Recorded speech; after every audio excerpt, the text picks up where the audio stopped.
નમસ્કાર દર્શક મિત્રો, આપ જોઈ રહ્યા છો અરવલ્લી ન્યૂઝ. અરવલ્લી જિલ્લાના સાકરિયા ધામે નવનિર્મિત હનુમાનજી મંદિરના ત્રિદિવસીય જીર્ણોદ્ધાર પ્રસંગે ભવ્ય અને આધ્યાત્મિક માહોલ વચ્ચે ધામધૂમપૂર્વક ઉજવણી કરવામાં આવી હતી.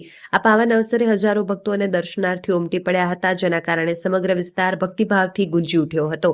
મહોત્સવ દરમિયાન મહાયજ્ઞ, મૂર્તિ પ્રતિષ્ઠા, ધવલકુમારના સ્વરે સુંદરકાંડ પાઠ, જિગ્નેશ દાદાના સંતવાણી અને લોક સાહિત્યકાર રાજબા ગઢવીનો લોક ડાયરો, લાઇવ ડીજે સાથે શોભાયાત્રા જેવા કાર્યક્રમો યોજાયા હતા, જેમાં ભક્તોએ ઉમંગભેર ભાગ લીધો હતો.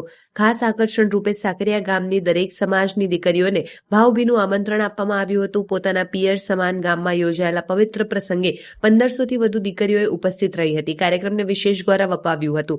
દીકરીઓએ આ અવસરે અહોભાગ્ય ગણાવી દાદાના આશીર્વાદ મેળવી ઐતિહાસિક ક્ષણના સાક્ષી બન્યા હતા. આ પ્રસંગે ભક્તોએ પ્રાર્થના કરી કે શ્રી ભીડભંજન દેવ સર્વેની મનોકામના પૂર્ણ કરે અને ગામમાં સુખ, શાંતિ અને સમૃદ્ધિ કાયમ રહે.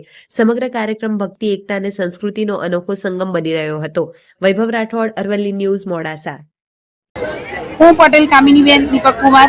હું સાકરિયા ગામની દીકરી છું. અહીંયા આજે ત્રિદિવસીય મહોત્સવમાં આજે જીર્ણોદ્ધારનો જે પ્રોગ્રામ થઈ રહ્યો છે તેમાં અમને માનભેર આમંત્રણ આપવામાં આવેલું છે અને અહીંયા સાકરિયા ગામની અમારા ગામ સમાજ જેટલી દીકરીઓ 1500થી પણ વધુ દીકરીઓને માન સન્માનથી આવકારી છે. એમને સરસ એવું માન આપ્યું છે અને અમને અહોભાગ્ય છે કે અમને આવો લાભ મળ્યો છે. અમે નાના હતા ત્યારથી આ મંદિરમાં આવતા તેમનો અત્યારે જે અલૌકિક સ્વરૂપ જોવા મળ્યું છે તે કંઈક અનોખું છે, જેનો અમે લાભ લઈ રહ્યા છીએ કે જે અમારું અહોભાગ્ય છે કે અમે અમના લાભ માટે અમને અમારા ભાઈઓ સમાન બધા ભાઈઓએ આ તે બધા અમને આમંત્રિત કર્યા અને હું કહું છું દરેક દીકરીઓનું ભગવાન સારું કરે અને તેમને માન સન્માન આ રીતે મળતું રહે ગામ તરફથી, એવું અમે વિચારીએ છીએ. ગામનું પણ સારું થાય અને ભગવાનનો હાથ અમારા ઉપર અપાર રહે.